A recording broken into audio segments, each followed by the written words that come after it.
শহরের ফুটপাত দখল করে ব্যবসা চালানো ব্যবসায়ীদের দেওয়া 3 দিনের সময়সীমা শেষ হতেই আজ পথে নামল বাঁকুড়া পুরসভা।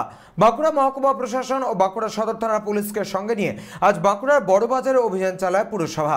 ফুটপাতের উপর বেশ কিছু অস্থায়ী নির্মাণ ভেঙে ফেলার পাশাপাশি অন্যান্যদের দ্রুত ফুটপাত ছেড়ে দেওয়ার আবেদন জানানো হয় পুরসভার তরফে। মুখ্যমন্ত্রীর নির্দেশের পরপরই বাঁকুড়া পুরসভার তরফে বাঁকুড়া শহরে মাইক প্রচার চালিয়ে ফুটপাত খালি করার আবেদন জানানো হয়। গত 29শে জুন মাইক প্রচার চালিয়ে ফুটপাতের বেআইনি দখলদারদের দোকান ও অস্থায়ী কাঠামো সরিয়ে নেওয়ার জন্য 3 দিনের সময়সীমা বেঁধে দেয় পুরসভা। গতকাল সেই সময়সীমা পেরিয়ে গেলেও শহরের অধিকাংশ রাস্তা জুড়ে এখনও বসে রয়েছেন ব্যবসায়ীরা। স্বাভাবিকভাবেই আজ পুরসভা স্থানীয় মহকুমা পুলিশ ও প্রশাসনকে সঙ্গে নিয়ে বাঁকুড়ার বড়বাজার এলাকায় অভিযান চালায়। অভিযানের নেতৃত্ব দেন খোদ বাঁকুড়ার পুরপ্রধান অলকা সেন মজুমদার। বড়বাজার এলাকায় থাকা বেশ কয়েকটি দোকানের অস্থায়ী অংশ খুলে দেয় পুরসভা। দ্রুত বেআইনিভাবে দখল করে রাখা ফুটপাত দখলমুক্ত না করা হলে আগামী দিনে আরো বৃহত্তর পদক্ষেপের হুঁশিয়ারি দিয়েছে বাঁকুড়া পুরসভা। বললে আমাদের রুটি রুজি চলবে কি করে, বা এইভাবে আমরা দোকানদানি বহুদিন যাবৎ করছি, এইভাবে যদি করা হয় তাহলে আমাদের তো খুব ফ্যামিলি নিয়ে পরে কী করবো, আমি চলবো কি করে।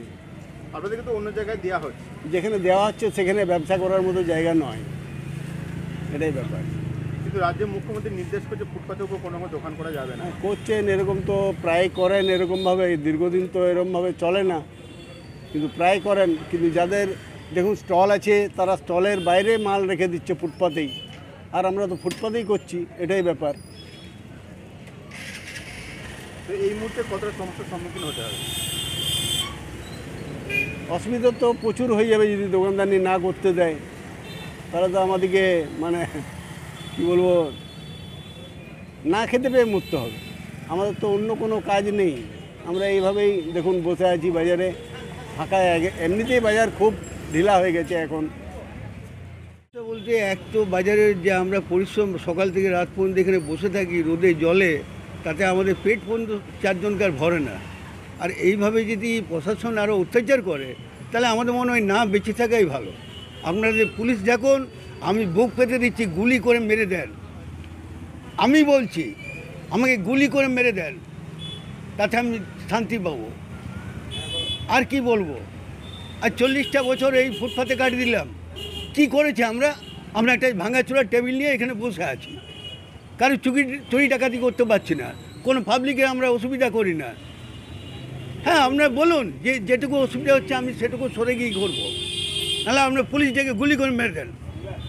যদি আপনাদের তাই হয় আপনি মিনিস্টারকে বলুন, আমি বলছি আমি রোডে দাঁড়িয়ে আমি জামা খুলে দেবো, আমাকে গুলি করে মারুন।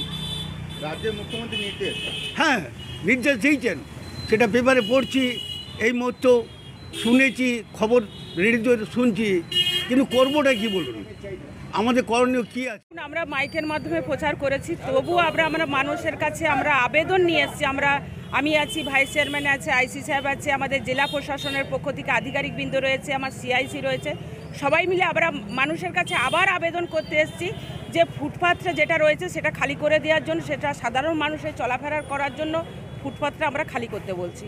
এবং আমরা প্রশাসনের কাছে আবেদন করব, মাননীয় মুখ্যমন্ত্রী মমতা বন্দ্যোপাধ্যায় কাউকে উচ্ছেদ করতে বলেনি, তাদেরকে সরকারি কোনো জায়গা যেখানে আছে আমরা সেখানে তাদেরকে স্থানান্তরিত করব।